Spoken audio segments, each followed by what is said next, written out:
श्री सीताराम जी सरकार की जय। श्री हनुमान जी महाराज की जय। श्री गौरी शंकर भगवान की जय। श्री अयोध्या धाम की जय। श्री सरयू महारानी जी की जय। सब संतन की जय, सब भक्तन की जय। जय जय श्री सीताराम। आज का प्रसंग थोड़ा सा संक्षेप में भी है और प्रसंग है अंगद जी के राम जी के प्रति प्रेम का। क्योंकि अंगद जी और राम जी का जो संग रहा है ना, सबसे पहले तो आप उसको समझिए। अंगद जी राम जी से कब मिले हैं? जब वनवास का अंतिम समय चल रहा था, वनवास लगभग खत्म होने को ही था। सीता जी को 1 मास की बात कही गई थी। जब हनुमान जी महाराज जाते हैं तो सीता जी ने कहा मास दिवस, हाँ 1 मास में रावण मेरा वध कर देगा, मेरी हत्या कर देगा। और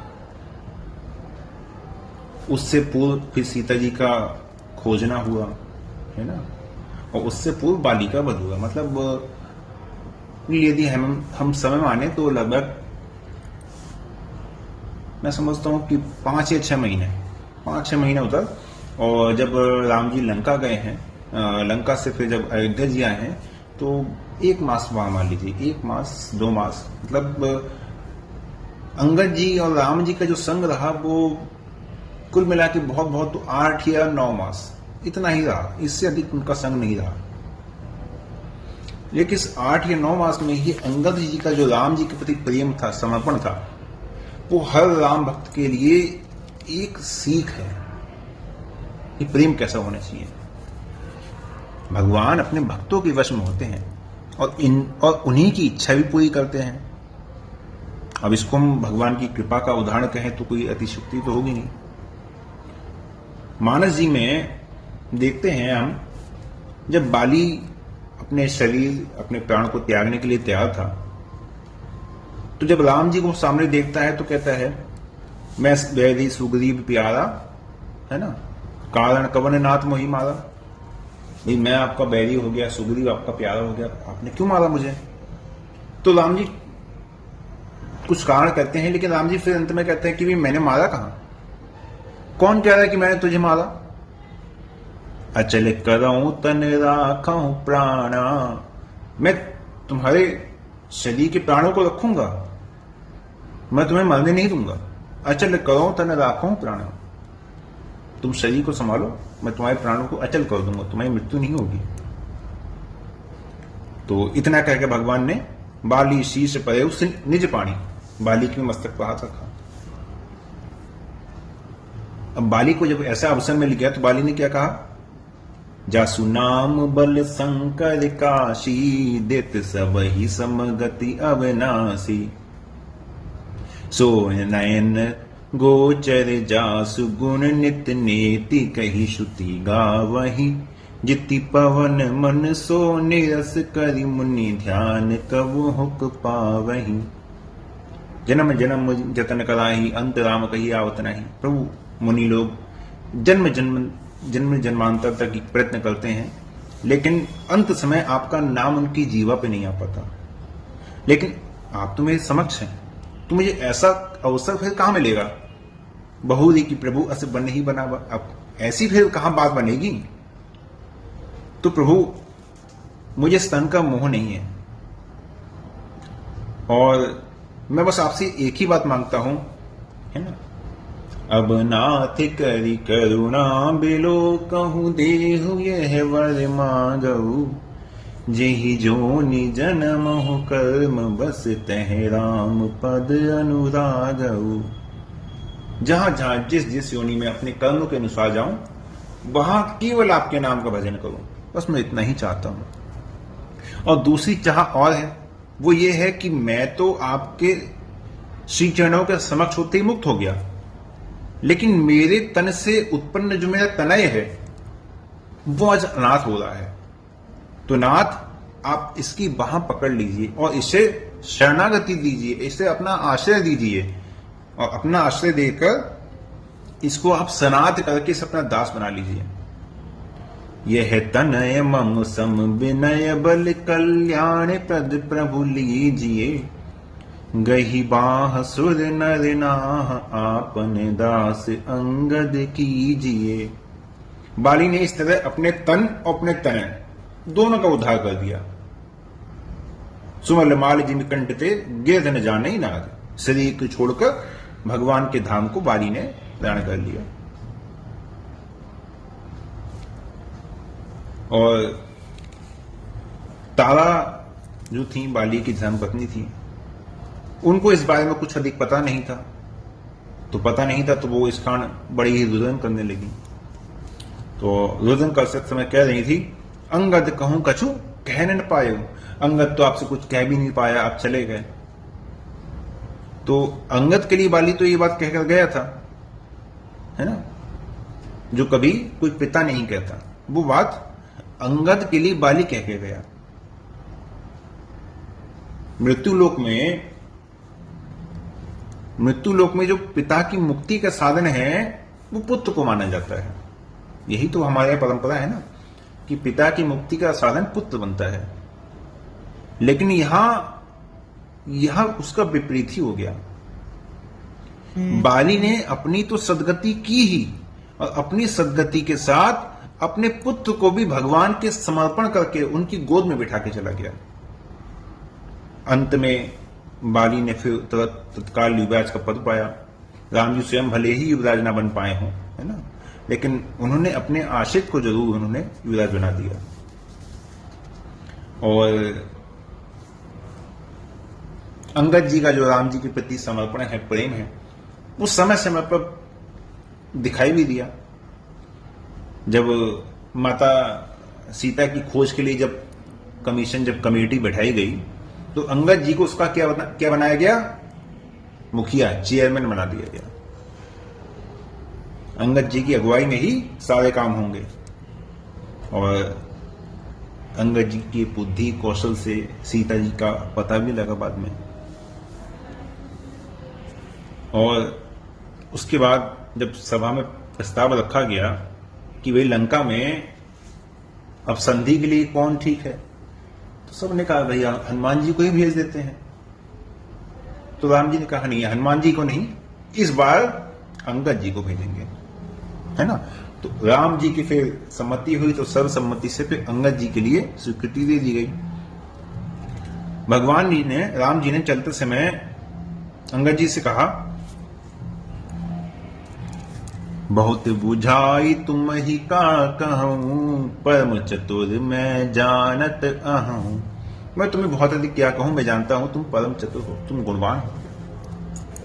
बाली तनय बुद्धि बल गुण धामा, लंका जाहु तात मम कामा, काज हमार तासु हित होई, रिपुसन करे वो बात कही सोई। हमारा भी काम हो जाए, उसका भी हित हो जाए, ऐसी ही रावण से बात करना। अंगद जी भी राम जी के चरणों में सर नवाकर राम जी की प्रभुता को हृदय में रखकर, है ना, और यथा मत्त गज जूत महु पंचानन चली जाई, इस तरह अंगद जी पहुंच गए। अब वहां पे सभा में अंगद जी में दो बड़ी विशिष्ट बात दिखाई दी है, जिससे अंगद जी की बुद्धि और बल दोनों का प्रमाण मिल जाता है। एक तो रावण की सभा में अपने हाथ को पटकना, और दूसरा जो अंगद जी ने रावण की सभा में अपने पद को रोप दिया, है ना। रावण की सभी मंत्री हैं, सभासद हैं, सब बैठे हुए हैं, सारी सभा जमी हुई है। बात ही बात में अंगद जी ने अपने हाथ को जमीन पे इतना तेजी से पटका कि उस समय वो धरती भूमि डोल गई, और रावण के सहित जितने सब उसके सभासद मंत्री जितने बैठे थे, सब अपने स्थान से अपदस्थ हो गए, अपयस्त हो गए, सब अपने स्थान से हिल गए, है ना। कटकटान कपि कुंजर भारी, दुहभुज दंड तमक महिमारी। जैसे ही दोनों हाथ अंगद जी ने धरती पर मारे हैं, डोलत धरनी सभासत खासे, चले भाजी भई मारुत ग्रासे। कुछ तो उठ के भाग खड़े हुए, रावण के जो सर के मुकुट थे सब गिर पड़े। अंगद जी ने 4 मुकुट को उठाकर ऐसे फेंका कि सीधे राम जी के पास पहुंच गए। जैसे रावण की जो राजश्री है वो छीन कर राम जी के चरणों में भेज दी हो। और दूसरा काम अंगद जी ने क्या किया, सभा में अंगद जी ने कहा कि मैं अपने पैर को यहां पे रख देता हूं, और यदि कोई भी तुम्हारा सभासद यदि मेरे पैर को यहां से सरका देगा तो फिर ही राम सीता मैं हारी। राम जी जानकी जी को हार जाएंगे और राम जी जानकी जी को हार के चले जाएंगे। लेकिन सबके बहुत अधिक प्रयत्न करने के बाद भी कोई भी अंगद जी के पैर को तिल भर भी ना हिला सका। अब अंगद जी की बल की तो परीक्षा हो गई, अब परीक्षा होनी थी बुद्धि की। बुद्धि की परीक्षा कैसे हुई कि रावण सिंहासन से उठा और नीचे झुककर पैर अंगद जी के छूने को ही था कि अंगद जी बोले, मम पद गहे न तोरो उबारा। अरे मेरे पैर छूने से, मेरे पैर पड़ने से क्या तेरा उद्धार हो जाएगा? तेरा उद्धार सादर जनक सुता करी आगे, 10 ने गहूं तृण कंठ कुठारी। सीता जी को सौंप दो, गले में कुठार, गले में कुठारी डाल के चलो राम जी के पास, तभी तुम्हारा उद्धार होगा। और त्राहिमाम त्राहिमाम त्राहिमाम, है ना, इस प्रकार से रक्षा करते हुए चिल्लाते हुए चलो, राम जी तुम्हारे आज वचन सुनेंगे तो तुम्हें अभय दे देंगे। रावण बहुत ही खिसिया गया। अब आप सोचिए कि अंगद जी के समान बुद्धि और बल दोनों ही एक साथ, ऐसी कथा, ऐसी कहानी मानस जी में किसकी हो सकती है? मानस जी में और अन्य किसी का ऐसा उदाहरण नहीं मिलता है। अब आप कहेंगे कि हनुमान जी का ऐसा उदाहरण मिलता है, तो हनुमान जी और राम जी के उदाहरण में अंगद जी के उदाहरण में थोड़ा सा अंतर है। हनुमान जी महाराज जब सभा में पहुंचे हैं, हनुमान जी महाराज को बंदी बना लिया गया है, और अंगद जी जब पहुंचे हैं सभा में, दोनों परिस्थिति अंतर है। रावण जब हनुमान जी महाराज रावण को समझाते हैं तो रावण की बड़ी प्रशंसा करते हैं। रावण को एक जगह तो हनुमान जी ने प्रभु भी कहा, प्रभु कह के संबोधित किया। रावण की हर प्रकार से प्रशंसा की, लेकिन अंगद जी ने रावण की प्रशंसा तो पीछे की। रावण को अंगद जी ने उसकी असली औकात रावण को अंगद जी नहीं दिखाई। अंगद जी ने कहा कि तुम कौन से रावण हो? ना जाने कितने रावण को तो मैं जानता हूं, कितने रावण को मैं जानता हूं। भाई सहस्त्र बाहु ने, है ना, एक मच्छर की भांति पकड़ लिया था, तुम वो रावण हो क्या? यह मेरे पिता बाली ने जिसको कांख में दबा लिया था, वो रावण हो? इस प्रकार से रावण की सभा में रावण से कहने का जो साहस था वो अंगद जी ने किया। हनुमान जी महाराज ने सब कुछ नहीं किया। बल, पौरुष, पराक्रम हनुमान जी ने सब कुछ दिखाया है, लेकिन रावण की सभा में इस प्रकार से रावण के लिए कहना और उसकी संपूर्ण सभा के लिए कहना, अंगद जी ने कहा कि तुम हो कौन? तुम हो कौन? ये तुम्हारी लंका गूलर के वृक्ष पे जो फल लटकता है ना, ये उसके समान है, और तुम जितने राक्षस हो वो उस गूलर के फल में रहने वाले कीड़ों की तरह हो, और मैं बानर हूं, मुझे इस फल को खाते हुए समय नहीं लगेगा। अर्थात तुम्हारी लंका को तो मैं ऐसे ही खा जाऊंगा राक्षसों के समेत, जैसे कि बानर वृक्ष से लटकते हुए गूलर के फल को खा लेता है। अंगद जी के समान कौन ऐसा है जिसने रावण के सामने ऐसा कहा हो? कोई नहीं है। अयोध्या में राम जी का राज तिलक हुआ, क्योंकि अंगद जी का चरित्र संक्षेप में आज कह रहे हैं, तो अयोध्या में राम जी का राज तिलक हो गया। सबको अपने अपने घर जाने के आदेश हो गए। लक्ष्मण जी ने विभीषण जी को, भरत जी ने सुग्रीव जी को, नल नील को स्वयं भगवान ने वस्त्राभूषण पहना दिए, सबको विदा किया। लेकिन अंगद जी बैठे थे। अंगद जी कुछ नहीं मिले, है ना, अंगद जी बिल्कुल कुछ नहीं मिले। राम जी ने भी अंगद जी से कुछ नहीं कहा, है ना, क्योंकि अंगद जी के प्रेम को जाना, तो राम जी भी चुप रहे।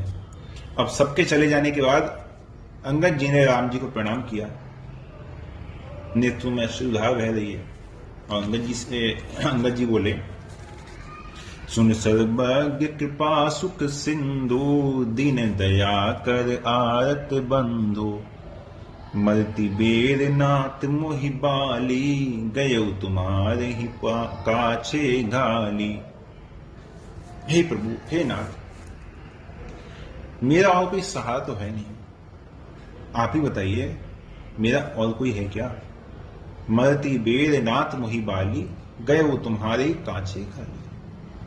मरते समय मेरे पिता ने मुझे आपकी ही गोद में डाल दिया, मुझे आपकी गोद में डाल दिया, अर्थात मैं तो अनाथ हो चुका था, लेकिन इस अनाथ को आपने सनाथ कर दिया। मेरे पिताजी ने तो मुझे ये मानकर कि मेरे अब इस संसार में कोई नहीं है, मुझे आपको समर्पित कर दिया। और अब यदि आप ही मुझे जाने के लिए कह देंगे, आप ही मेरा त्याग कर देंगे, तो बताइए मैं कहां जाऊंगा। मेरा अन्य कोई नहीं है। अशरण शरण बिंदु संभारी, मोहि जनि तजहु भगत हितकारी। आप मेरे इस प्रकार से त्याग मत कीजिए। मोरे तुम प्रभु गुरु पितु माता, जाऊं कहां तजी पद जल जाता। आप मेरे लिए ही सब कुछ है, मैं आपके इन चरणों को छोड़कर कहीं जाना नहीं चाहता। ऐसी बात किसी ने नहीं की। विभीषण जी ने भी चुपचाप झोला उठाया चल दिए, सुग्रीव जी ने चुपचाप झोला उठाया चल दिए, है ना। जाममोहन जी हो गए, नलनील हो गए, सब चल दिए अपने अपना पुरस्कार लेके, वस्त्र आभूषण जो भी राम जी ने जिसको दिया सब लेके चल दिए। लेकिन अंगद जी जैसा यहाँ पे जो प्रेम भाव अंगद जी ने दिखाया, ऐसा भाव किसी ने नहीं दिखाया। तुम ही विचारी कहो नर नाहा, प्रभु तजी भवन काज मम काहा। आप ही विचार करके कहिए, मैं तो आपके शरण में हूं ना, मैं तो आपका शरणागत हूं। प्रभु तजी भवन काज मम काहा। आपको छोड़कर, आपसे दूर रहकर, मतलब भवन में मेरा क्या काम, मैं घर में रह के क्या करूंगा। प्रभु मुझे आपसे दूर मत कीजिए। नीच टहल ग्रह के सब कई हूं, पद पंकज बिलोह की भव तय हूं। यह अंगद जी ने बड़ी विशेष बात कही है। अंगद जी ने कहा कि नीच टहल ग्रह के सब करे हों। आपके घर में जो भी छोटी से छोटी, नीची से नीची जो सेवा होगी वो मैं करूंगा। क्यों? आप नीचे से नीची सेवा क्यों करेंगे? क्योंकि प्रभु सारी सेवाएं तो बटी हुई हैं।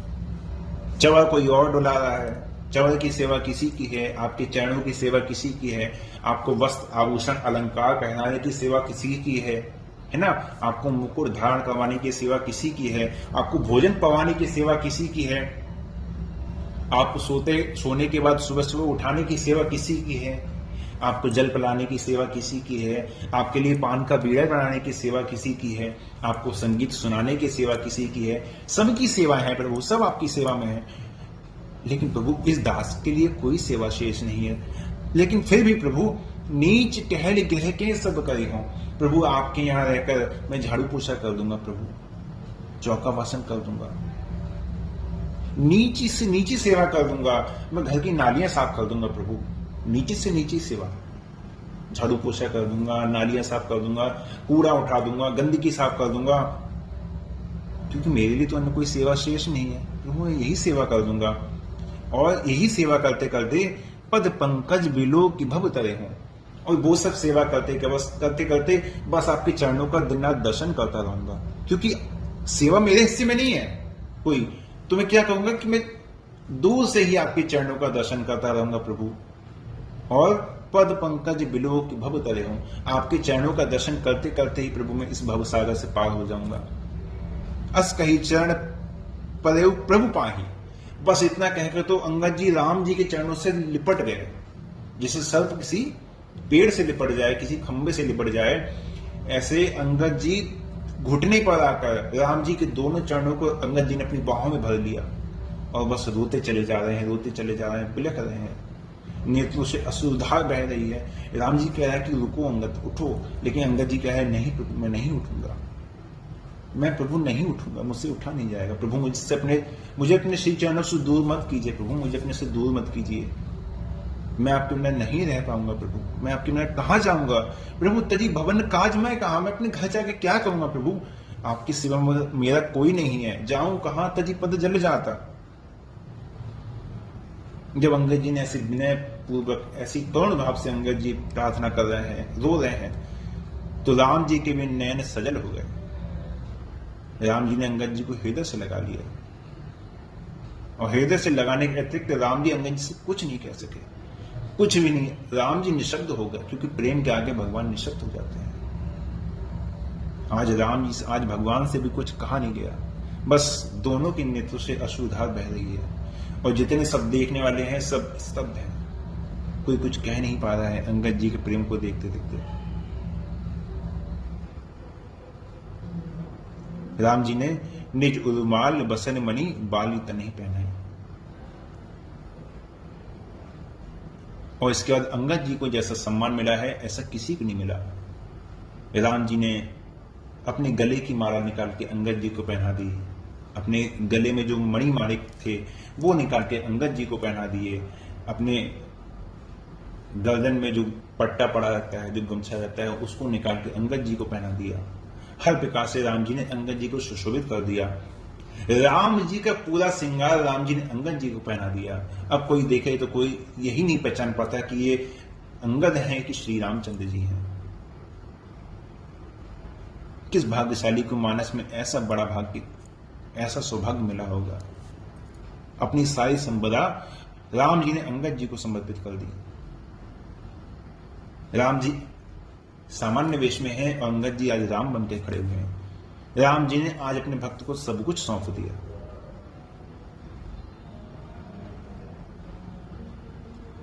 भरत अनुज सौमित्र समेता, पटवन चले भगत कृत चेता। बाकी सबको तो राम जी ने ऐसे ही विदा कर दिया, लेकिन भरत जी को जब विदा करने की बात आई तो राम जी साथ में चल दिए।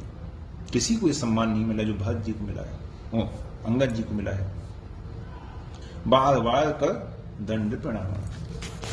अंगद जी चले जा रहे हैं तो बार बार राम जी को दंडवत प्रणाम करते हैं। बार बार कर दंड प्रणामा, मन अस रहन कही मुहि रामा। अंगद जी आगे आगे, राम जी पीछे पीछे। जब भी राम जी की ओर अंगद जी पीछे मुड़ के देखते हैं तो राम जी के मुख को देखकर एक बार अंगद जी बस राम जी के चरणों में देखकर दंडवत प्रणाम कर देते हैं। फिर थोड़ा आगे चलते हैं, फिर मुड़ के देखते हैं, फिर दंडवत कर देते हैं। बार बार मन में यही मनाए जा रहे हैं, बार बार मन में यही कह रहे हैं कि बस प्रभु बस एक बार कह दो कि अंकल तुम रुक जाओ। मन अस रहन कहीं मुहि रामा, बस एक बार राम जी मुझे रुकने के लिए कह दें। राम जी मुझे इस प्रकार स्वयं से दूर न भेजें।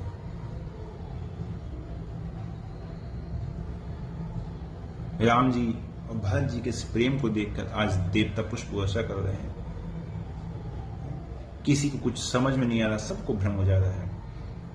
तुलसीदास जी ने सब इस अवसर पर क्या कहा है? कुली से ही चाही कठोर अति, कोमल कुसुम चाह, चित खगेश राम कर समुझी पर कहू का। है ना? काकुशुंडी जी कहते हैं गरुड़ जी से कि देखो राम जी का जो चित्त है ना, वो वज्र से भी अत्यंत कठोर है और फूल से भी कोमल है। तुम्हें बताओ वो किसी की समझ में आ सकता है क्या? जैसे अब यहाँ पे कोई मन में सोचिए कि बताओ अंगद जी का ऐसा प्रेम था, इतना अत्यंत प्रेम, ऐसा दुर्लभ प्रेम अंगद जी का है। राम जी ने बताइए अंगद जी को रोका नहीं, रोक लेना चाहिए था। तो यहाँ पे गोस्वामी जी यहीं पे इसी दोहे के अंत में स्पष्ट कर रहे हैं, है ना, उत्तरकांड में 19 नंबर, कि बताइए राम जी का जो चित्त है वो वज्र से भी कठोर है और पुष्पों से भी कोमल है। वो किसी की समझ में इस प्रकार से नहीं आ सकता। अंत में जब अंगद जी को लगा कि अब राम जी नहीं रोकेंगे, प्रभु रोक दे कि विनय बहु भाषी, चलो हृदय पद पंकज राखी। तब अंगद जी मन में राम जी के चरणों को देखकर, चरणों को रखकर अंगद जी वहां से चल दिए। जो भी जा रहा है वो राम जी के मुख को देखकर, राम जी के मुख को अपने हृदय में बसा के जा रहा है। लेकिन जब अंगद जी गए हैं तो चले हृदय पद पंकज राखी, राम जी के चरण कमलों को अपने हृदय में रख लिया है। तब अंगद जी वहां से विदा हुए हैं। तो ऐसा अनुपम प्रेम अंगद जी का राम जी के चरणों में है। मैं तो पढ़कर ही मन में बड़ा भावुक हो गया कि कैसा अंगद जी का प्रेम है। कुछ कहे मैं भी जैसे प्रसंग में आया ना कि राम जी निशब्द हो गए। तो मैं भी अंगद जी के लिए कुछ भी कहने में असमर्थ हूँ, मैं भी निशब्द हूँ। ठीक है, आज के लिए यहीं विश्राम देते हैं।